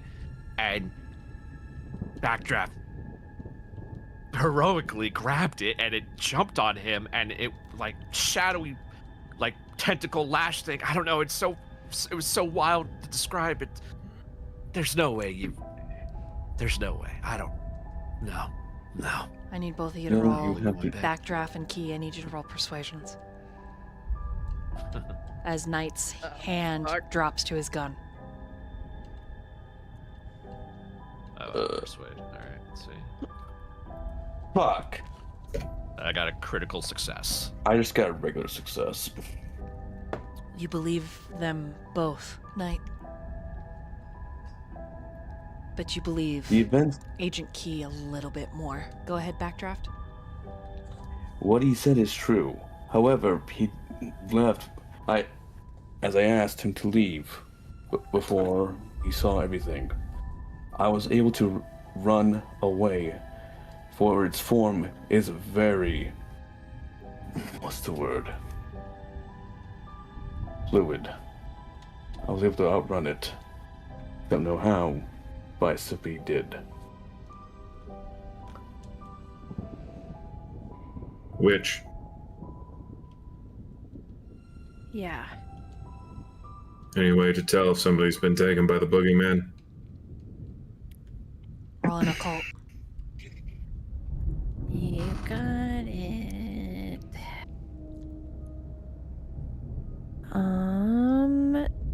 52. That is a success. Because my occult is 70. Yes. There is a way. And that's where we're going to end tonight.